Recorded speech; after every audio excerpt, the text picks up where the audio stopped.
Good afternoon, everyone. Welcome to the June quick update on the MDA and a bit of an economic update. Welcome, Jaden. Thank you. Good to be here again, Clint. Well, we just touch on a bit of an economic update from Jaden to start with, and then I'll run through a couple of MDA investment-related matters, and we'll go from there. Jaden? There's still two key themes driving markets. AI continues to drive markets, and then changes in central bank rate expectations. So on AI, at the start of this year, markets were getting a bit nervous about how quickly some of these AI names are going to be able to generate revenue and what the flow-on effects would that be. That would be for a lot of the names that have been trading really well in the last couple of years. And then through quarterly earnings in March in the US, a lot of those companies reported quite well, and that rotation went back into the Mag 7. So Mag 7 outperformed for a couple of months, but now we've seen that rotation go back to where we were at the start of the year. So there's a catchphrase for it, the great widening. So money moving out of the Mag 7 and AI related names and semiconductor related names into a broader set of market participants, but it's still not a meaningful rotation. It's just the edges of markets starting to move a little bit. And that's why the index has been tempered over the last couple of weeks. So the rotation's been caused by a few main things, predominantly fatigue. And so as a lot of these big names are starting to IPO and there's more of an imperative for these companies to start generating their own revenue to justify the spending they're doing, markets are getting a little bit fatigued waiting for proof points of that revenue, and it's slow to see that coming through. So the revenue numbers are really big, but they don't stack up against the multiple trillions of dollars of capex that's being committed over the next few years. And the other one is exposure. So hedge fund leverage is near record highs. It's in the 87th percentile.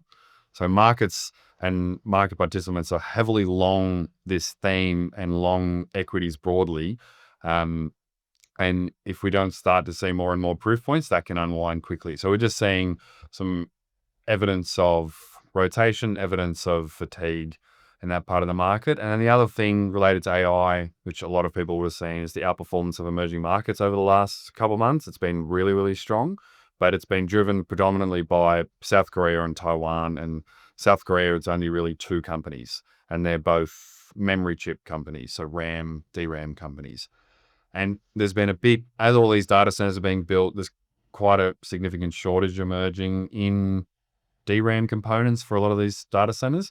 And we're seeing price of RAM go up meaningfully. Even last week, Apple raised the price of a few of their computers by, in some cases, 30%.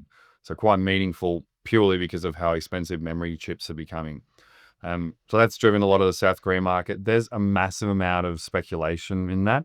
There's a 2 times leverage SK Hynix ETF with over $100 billion in it, which is big, big money.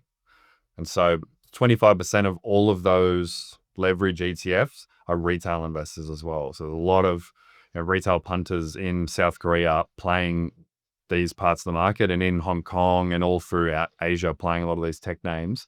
So there's a lot of risk in that part of the market. Taiwan's now 20% or 26% of the MSCI EM index. So it's a massive part of the index, and that's predominantly one company. And South Korea is 23%. China's 19% and India's 10%.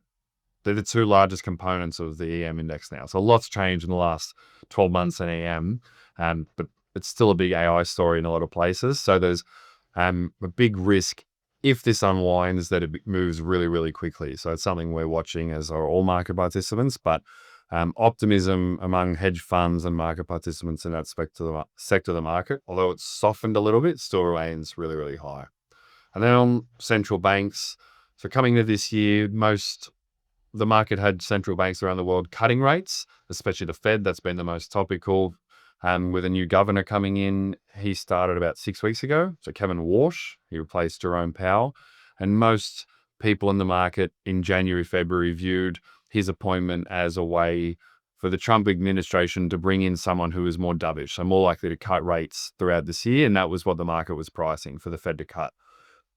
Move a few months later, the Iran war started and inflation's picked up around the world, and the narrative shifted quite meaningfully. So we've gone from the market expecting a few cuts throughout this year to the market expecting now rates to stay flat for this year. Kevin Warsh's first meeting as governor was a couple of weeks ago, and post that meeting, they released the dot plot, which is where each governor on the Federal Reserve Board picks their predictions for what the path of rates will be over the next couple of years. There's 18 members on their board. 9 of them view that they'll need to raise rates at least once this year. And 6 of those members 6 of 18 feel that we'll need more than one rate rise. So it's quite a meaningful shift in expectations by markets and within the Federal Reserve. So that's something we're watching closely. We're seeing that start to impact markets and the way a lot of real assets are trading. So a lot of G-REITs, global real estate stocks have performed quite poorly in the last couple of months as rate expectations change, and infrastructure as well globally has come off a little bit.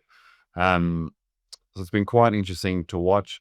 One of the other things with the Federal Reserve, with a new governor coming in, his view has been for some time that the Fed over communicates. So things like the dot plot, he's not supportive of. He didn't actually issue his own view on rates on the dot plot. So he abstained from submitting a view.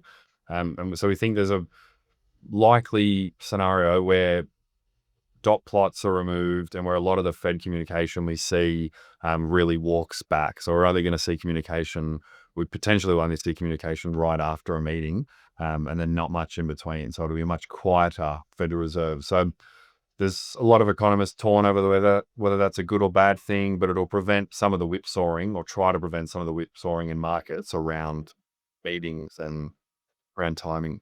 The other thing of note, just on the change in expectation. So unemployment's starting to weaken in the US, especially youth unemployment. We're seeing that soften quite a lot.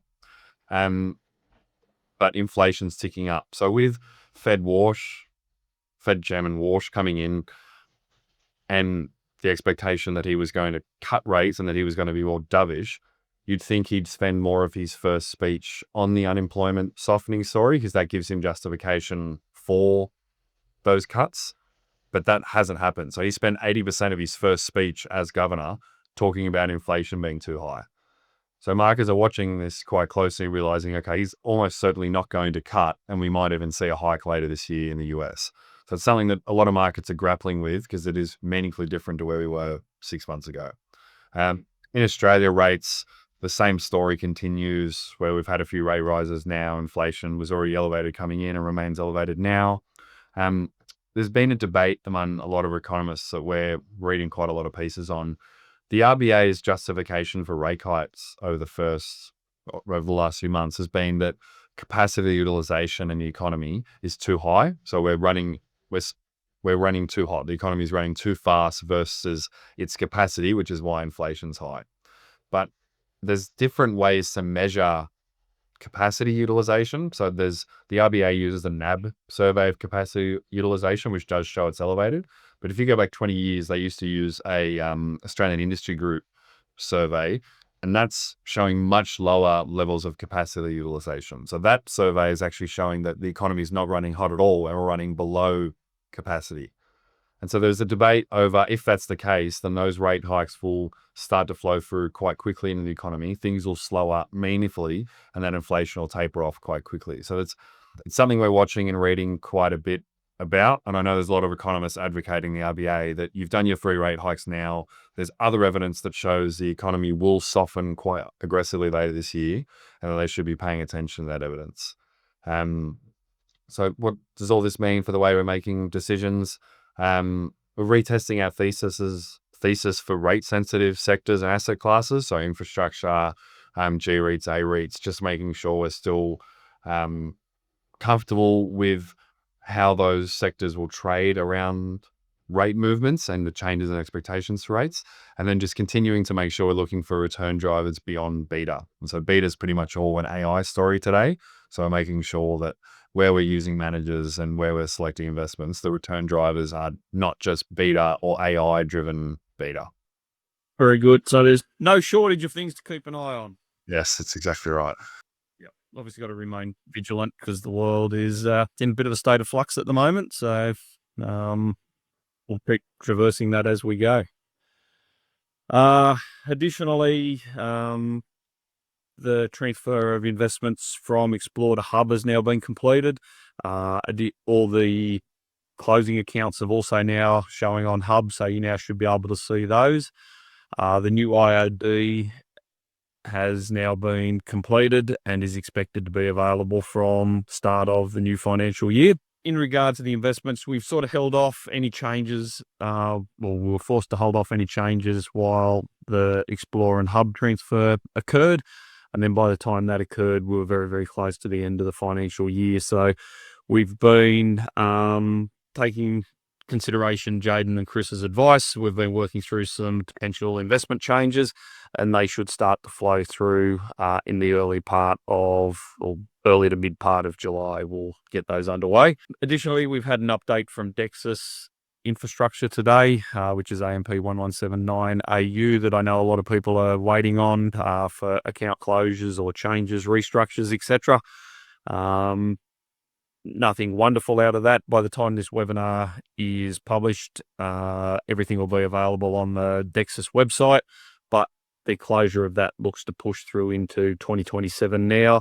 There will be a further return of capital in July from the sale of PowerCo, and they're close to selling their stake in the Royal Adelaide Hospital as well, which they'll then pass on. But for Melbourne Airport and a couple of their smaller holdings, that won't be resolved till 2027 is what they're telling us. Again, any questions that anyone has, feel free to ask them or give us a call, and we'll be only too happy to answer those. Thanks, everyone. All good. Thanks, guys.